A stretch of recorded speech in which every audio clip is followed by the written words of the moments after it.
you're letting these two duos out in champs, like you are just admitting to lose, and obviously BLG noticed that, and they're just going to ban it away straight away, because I don't think there is a specific counter when it does come to the new Zeri build with that Triforce, because she's so unkillable with the Titanic Hydra as well.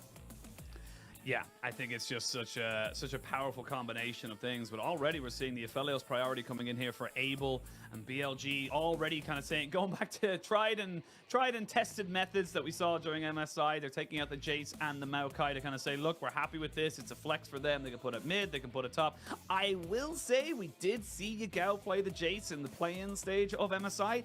Didn't look amazing, didn't look fantastic, if I'm being totally honest. Didn't lose, but definitely didn't look as powerful as some of the other, you know, LCK, LPL Jaces that we've become accustomed to.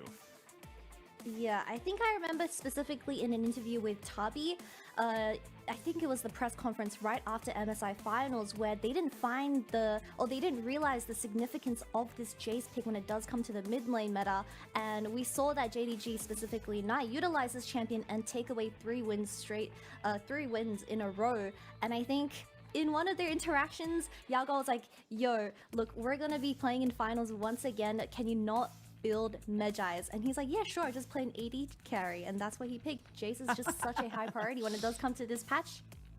Yeah, there's no point in getting it if you don't have any AP scalings. But the Lulu locked in, that's a Lulu Aphelios on the bot side. You've got the Xayah as well. I would imagine we will see the Rakan ban coming out from OMG. Yeah, look, it's one of On's favorite carries, or one of his favorite engaged champions. It just makes sense to take that one off the board.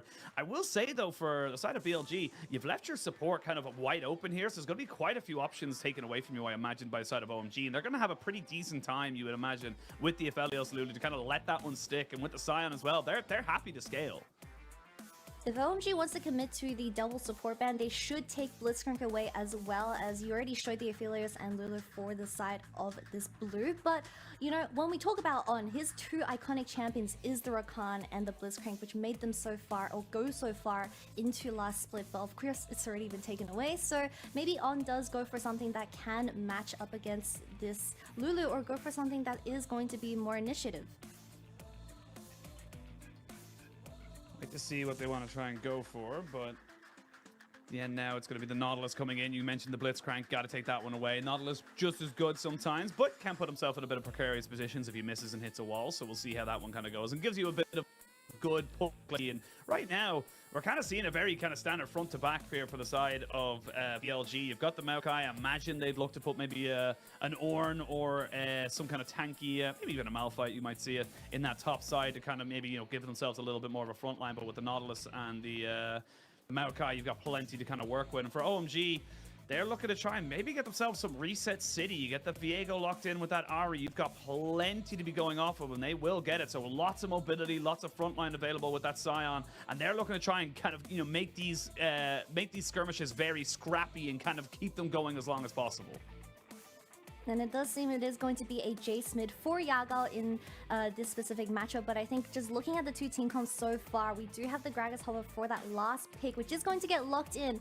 Abian very strong when it does come to this laning phase, and unfortunately we have to see Gragas versus Sion in top lane, so that's not going to be the focus specifically. I think we need to focus on how these 2 players really utilize their CC when it comes to these team fights, because Gragas is the perfect champion when you do need to disposition a hyper carry like Abel on this Aphelios, so it's going to challenge him with how he plays these team fights. But the most interesting thing for me is that Aki has decided to go with the Viego for this game 1 alongside the Ari, where they do want to go for those resets. But I think Aki not having the ability to engage himself, or at least go for those plays in the mid game, is going to be a little bit confusing for OMG, because I think Aki has a very strong voice when it does come to these team fights.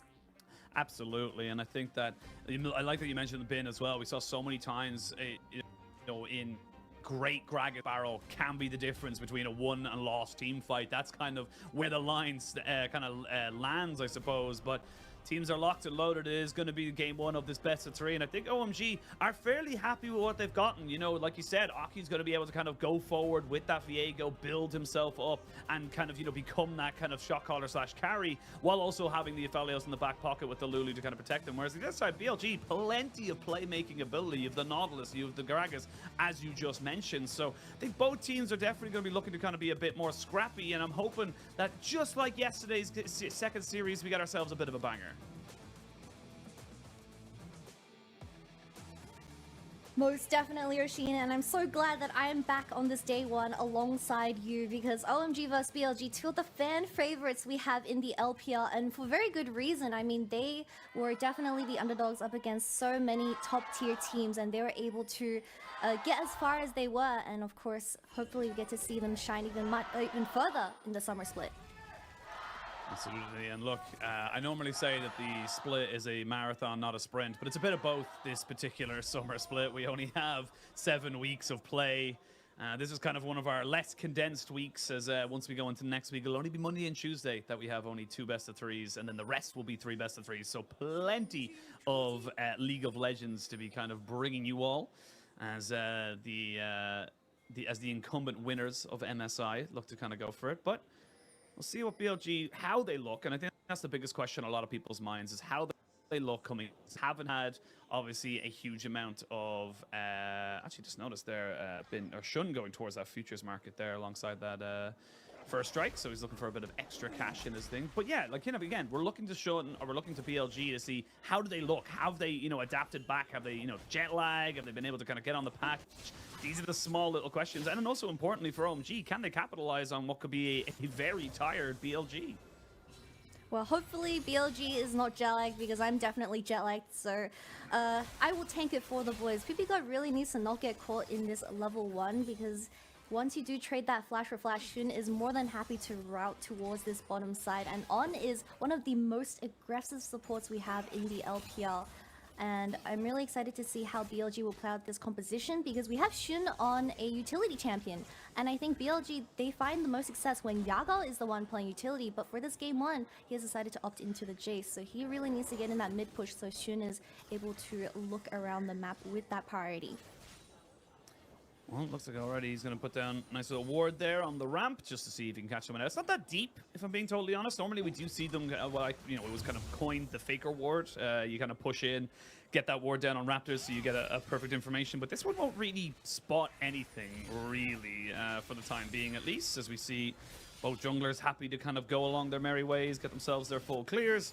And then pretty much expected, top lane has push for the side of BLG. OMG should have push on bot lane, because unfortunately for Xayah, she's just not very good in the first few levels. She needs a couple more and maybe a half an item or so, but she has to be able to contest those wave pushes. I'm pretty surprised that BLG has decided to opt into the Xayah when it comes to a response to Aphelios and Lulu, because I think Xayah, when it comes to these team fights, she doesn't have that range, like you said, when you do want to be matching the damage in these team fights. But Elk, playing the Xayah, you can avoid a lot of those dives from the Viego and the Ahri, of course. And I think Creme, once you aren't able to play off those picks from the charms, then it gets a little bit difficult for OMG. See Shanji just taking a bit of punishment here in this top side. The Maokai off to the bottom of the lane to make sure that if there was any Viego while Bin looks to push in, he would be caught out. Now Aki gets spotted out in towards that mid lane, but they've just pinged it out there, so they know exactly where this Viego is. And information gained and garnered by BLG is definitely important, but it's not about having the information, it's about how you use that information that's going to be important. We're going to get the two junglers meeting in the river. I do think OMG wins this, though. Shun can't get away. He should be fine. He has a little scuttle. I was going to say, I think Shun was going towards the mid lane, then realized very quickly, oh, Yagao reset. I need to get away from this as quick as possible. So a little bit unfortunate there for Shun, as just had an unfortunate timing there. Didn't have exactly where or when the Viego would be showing up, but we'll see. On going in, immediately a heal comes out. There's the Ignite Cleanse used by Elk as the feathers come back. Just a trade of summoners for the moment. Like you said, Kitty, gotta be very careful of this this Nautilus. Once he starts landing those hooks and gets a little bit of extra health in him.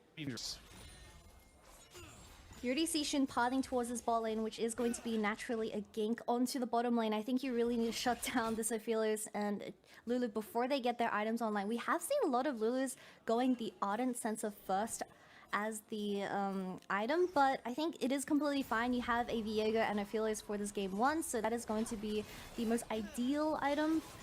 We don't have any wards for OMG though, so I'm a little bit scared for them. A little bit scared, but nothing crazy happening for the moment. It should just be a pretty easy wave clear here now for the side of the OMG bot lane. So we see Shanji actually getting a fair bit of a push, actually. I'm not quite sure what happened because he hasn't gone back or anything. Both top laners going to go in for it, but I suppose just the natural sustain of the Scion just becomes a little bit more of an issue there. You get extra health, of course, with your passive. And you're just constantly scaling up. But we're going to see Bin TPing back to that top lane to make sure that that plate doesn't go down. And well, Kitty, it's, you know, I suppose a lot of people kind of, you know, coming out of MSI, they were kind of seeing the crazy team fighting, you know, the proactiveness of JDG and BLG. And unfortunately, it's not always that crazy. The meta right now doesn't allow for a lot of fights pre-6 for everyone. Yeah, most definitely. Very slow start to the game, and it does seem like Aki will be farming for that level 6 before he looks for any potential ganks. But I think when we are talking about the current meta, I mean, Jace is the only anomaly because I think BLG and JDG are very kind of happy. Well, they really enjoy picking this Jace because they just think it has so much priority and damage when it comes to those team fights. Aki barely dodged it. I thought there was going to be no action for the first 10 minutes. Well, there still isn't for the moment. We will see Yagao using that acceleration gate and the shock blast to make sure that he's able to get away on time. First strike on the sapling. Not going to be procced there by Shun, but I mean, it's kind of a bit of posturing here from OMG. They're feeling fairly confident to turn around and say, look, if someone walks over to us, we can maybe catch them out. But they've got a lot of single target CC. I think that's the key word there. They've got a lot of ways of locking someone down should they be able to get, you know, the charm off, of course, the stun, or the stun from Aki on the Viego as well. So, but with all this movement and priority now in the mid and bot lane for the side of BLG means they are going to start up this dragon, but it is on a ward, so they know this is going on the side of OMG. We do have Creme getting first move from that mid wave. I think Aki just did 2 loops. Oh, the flash. Flash there from Ppgod to make sure they can't get it. They're a bit clumped together as they look to try and put down these feathers. They can't really get the stun down just yet. Flash away by Elk because he knows that red and white for Abel means that he's ready to fight. The ult and the charm misses from Creme. We're going to see an accelerated shock blast just to pepper some more damage there onto Abel as everyone kind of just backs themselves away. Would love level 6 very soon here for Ppgod and for Abel, but don't know if he's going to get it quite yet, and it just means that we're going to see them go straight back onto that dragon for BLG. On landing 2 hooks does mean that Ppgod and Aki had to burn their flashes from that bot lane skirmish, which is a huge loss. I'm pretty sure I saw Aki do 2 loops around the dragon, so he was really struggling to find an angle to get anything done on the map. I think he really needs level 6. This Viego champion is just struggling to get anything done as we see Shun taking the first dragon on this map. But Elk, he is now level 6, so I think he is completely fine with trading that flash when it does come to that 4v4 in the bot lane. And level 6 here for Abel. Ppgod on level 5, and it was a little bit of a movement there. I'm not quite sure how close or how far away. Actually, you can see it there on the bottom left. Nautilus and the Lulu shouldn't be too far away from their ultimates, respectfully. Shun has got himself the Nature's Grasp as well, so maybe looking to try and make this one work. Remember, they know that there's no flash on Ppgod, and that's probably the target they're really looking for to try and go for. Cleanse has to be used, a flash, and they're going to jump onto Abel. He wanted to save his support, and unfortunately, he gets punished, loses both his summoners and his life. But On's insane on this Nautilus so far. I think he's landed 2 and 1. I mean, Aki had to burn the flash just to dodge it. And Abel, he thought he could get away with tanking the Maokai ultimate with that cleanse, but On landing the follow-up hook, and maybe Ppgod's in trouble once again. Yeah, we're going to see them go straight in on top of him. Shun flashes in, gets the Nature's Grasp down, and they'll donate that one over to the fund of Elk, who is gladly receiving that particular one there. So nicely done here by BLG to get themselves a 2-0 on that bot side. We'll see On taking a fair chunk of damage. Needs to be very, very careful with how you get this reset, but a plate 2 kills. Rift Herald, definitely a good job from the BLG bot lane. Yeah, BLG getting their job done. They're just stopping the scaling from the side of OMG's bottom lane. And I think Shun, when he did place the ultimate, he just avoided the ward at the tri-bush. So it was a very good ultimate from the BLG jungler. And unfortunately, Abel just got caught out of position as his wave was slow pushing towards BLG. Yeah, we'll say Aki was doing a fairly decent job of kind of capitalizing on the Rift Herald, gets that picked up for himself, and of course has been actually storming ahead in terms of the farming as himself almost a 4 or 5 camp lead at this stage. But we'll see what he can do with that Rift Herald. It doesn't really mean anything much in terms of the gold as well. You can see at the top of your screen there, it's actually only about 200 gold. Actually, not even. It goes straight back up. It's only a couple of hundred here or there. So even though you do get the 2 kills, and of course 2 kills onto Elk means he is running straight into that Kraken Slayer. No longer a mythic, but still does a fair bit of damage. Means that you're going to be kind of seeing a little bit of different priority in terms of the power spikes now between these 2 teams.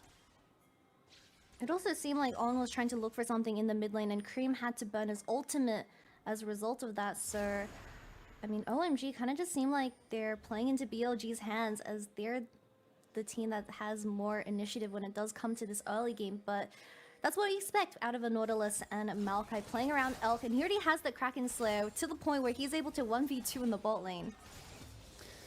Yeah, it's funny as well, actually. We're kind of seeing this, or I believe it was Munchables and Lyric yesterday discussing this, of a kind of a situation where the Kraken is still a very rushable item, at least in the eyes of a lot of AD carries in the LPL. So normally we're obviously hearing a lot of the Static Shiv, the Storm Razor, the IE, but still definitely favoring it. Maybe kind of saying, look, if I'm going to lose the early game skirmishing, I might as well just all in on getting that, big late game spike, because you do get the extra, you still get the extra kind of, health percentage damage. So we'll see if it ends up sticking in other regions for the moment. Shun looking to kind of come back down towards this bot side, and they're looking to try and fully commit to this one here with a teleport coming in from Yagao. This is a full 4v2 situation. No minion wave, though, means they're going to be able to take out the Lulu and the Aphelios without any real contest. And BLG, they're not looking tired at all. They're looking to continue their MSI form right back here in the LPL. A 2 for 0, and 1 kill goes into Yagao, plus some place for Elk as Abel is denied another wave. I mean, BLG is just constantly diving the bottom lane of OMG, where they're not able to do anything on the other side of the map. We see Aki finally placing that Rift Herald in the mid lane and having that gold going towards Creme, but we don't see the same type of movement coming out of the duo for OMG in the mid to jungle, where they're kind of just doing nothing in this early game. Yeah, it's a bit of, inactivity as an activity. You don't make a choice, therefore it's a choice in itself. And definitely feels like BLG just coming out so much stronger right now and really looking to try and be much more proactive in making these plays. And even things like that, using the Hex Blast. Like, if he misses, they don't lose anything from it. Look at the wave states. Look at the maps in any way of, like, losing a cross map.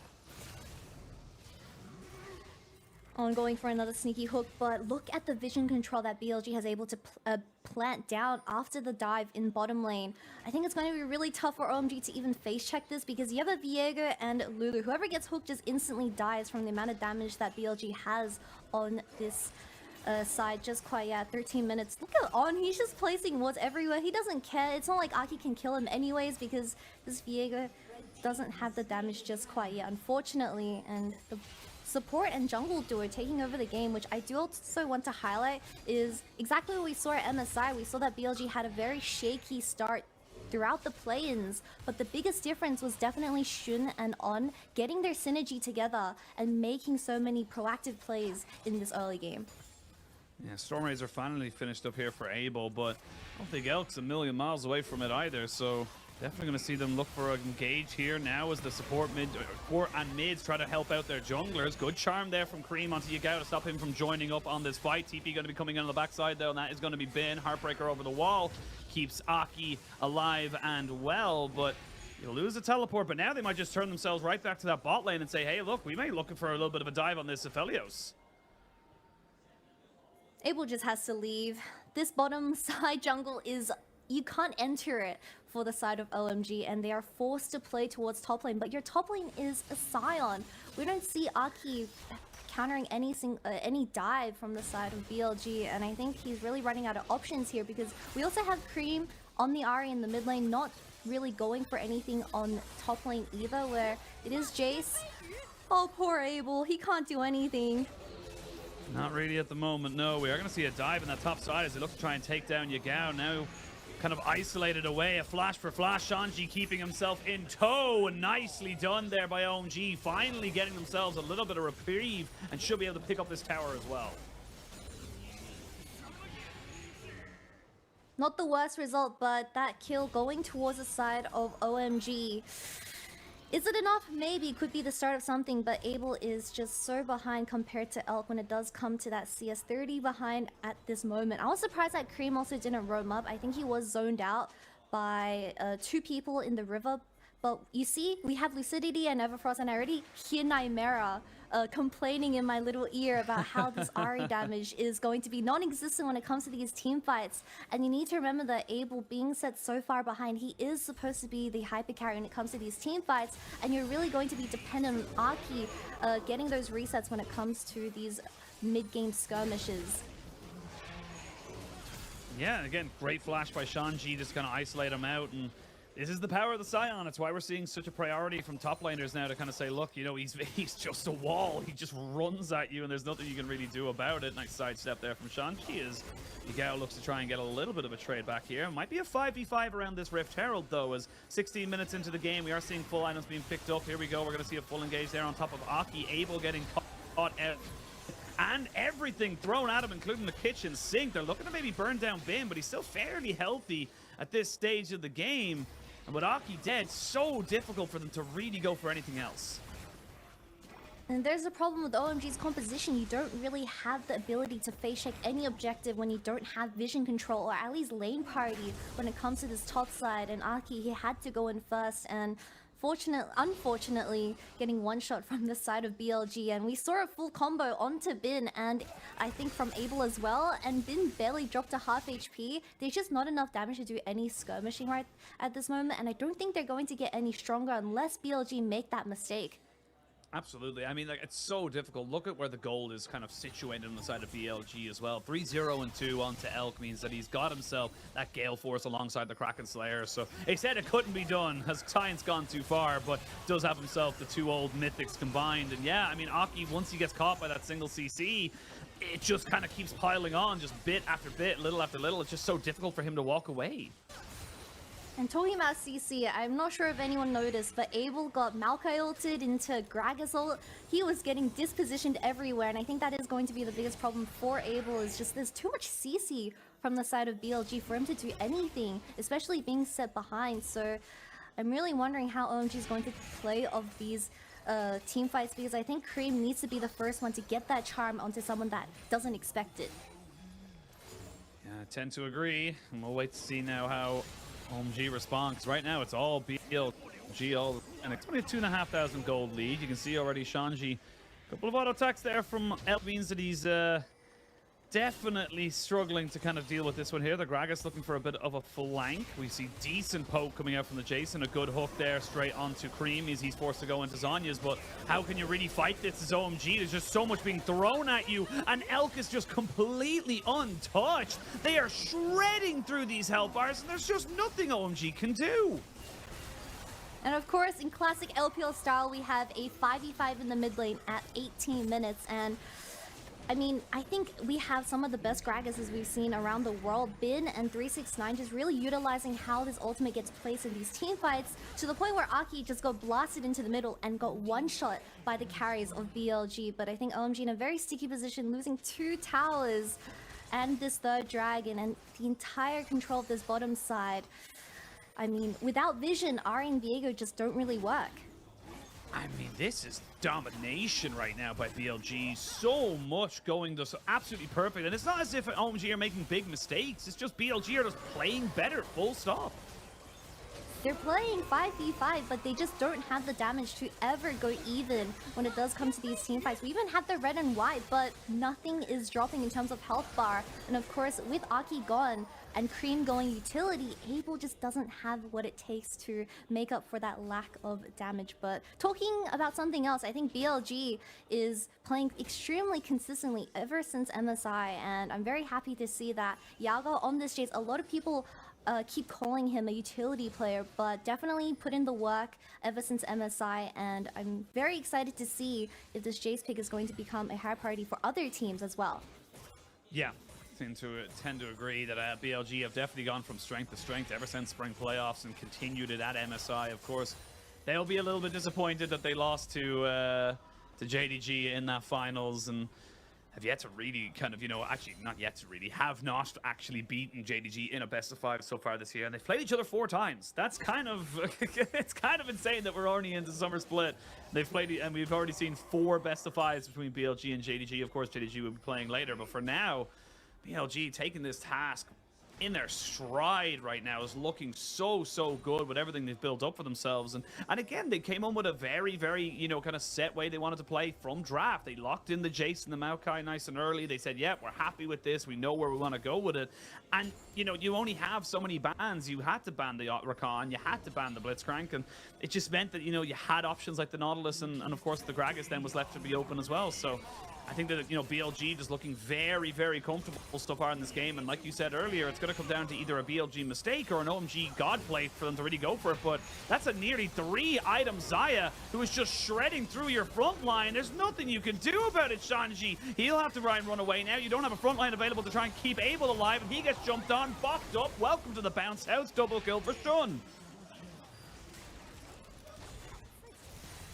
And Creme with the ultimate has to use it to get away, as we see OMG getting so desperate to get anything done on the map. But I think at this point in the game, Baron's going to get started by BLG, and it's going to be extremely hard for OMG to come back from this game state. Honestly, respect, I think Shanji going straight forward and trying to get onto Elk. Unfortunately, only burning the ultimate from the Xayah, not even a flash, just means the next team fight is just going to be as hard. As I feel Creme on this Ahri is very silent when it comes to these team fights. We don't see the Ahri trying or being on the same page for the rest of the team, and it just really seems like OMG, they just lack something when it comes to the communication. Yeah, I mean, like, they're going for something here, but then, again, it's a 2.5-item Xayah, excuse me. She's going to just destroy that, and she's built purposely to try and take you out. She had the Last Whisper, it's now a Lord Dominic's Regard, but before that it was Last Whisper, Kraken Slayer, Gale Force. It's like, you're just going to lose percentage HP so damn quickly there as Shanji, so you just cannot stand up to the Xayah anymore. And honestly, I really need to kind of sing Elk's praises, because Elk is quickly becoming one of the AD carries in the league, in a league that was built off of legendary AD carries. Jackie Love, Uzi, these names that kind of everybody knows about.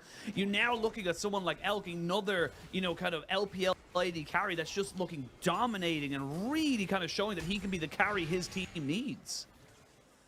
Yeah, Elk is definitely a very standout player when it does come to the ADC position. Definitely one of the most aggressive team fighting ADCs we saw at MSI. And just a little bit of a fun fact, I think he had the highest damage share as an AD carry, sitting at 34%, and that is just saying how much he does when it does come to these crucial 5v5 moments. And I think Elk also, he didn't have that big of a shine off performance at the start of Spring Split, but now people definitely know his name. Yeah, I mean, that's it. Like, again, it's always difficult to kind of, bring up a name in terms of the AD carry logs when you're talking about the likes of Gala. Of course, you've got Ruler now in the league, who's looking absolutely fantastic, honestly, the form of his life. But it is just kind of the way it is. I think that Elk is quickly, if he can continue this form, will be putting his name alongside some of those big accolades. But here we go. This could be the final fight. Oh my God! Elk not taking any caster curses and is just deleting everyone. He's 1v3ing. He's literally dealing with every single person on the back line. And there's just nothing that Shanji can do here. He'll have a slow and painful death, even throughout the TB, because he knew exactly what was going down. And in just over 24 minutes, BLG will decimate OMG in game number 1. Look, Oisin, I know we're on patch 13.10 and assassins are broken, but when did Xayah become an assassin? Because Elk just 100-0 the bottom lane of OMG. Able still having those two summoners just meant no one expected the Xayah to do just that. But game 1 going towards BLG in a convincing manner. Yeah, I mean, they'll throw out a couple of KDAs there to make sure they had a bit of fun, but they also got the kill there right at the end.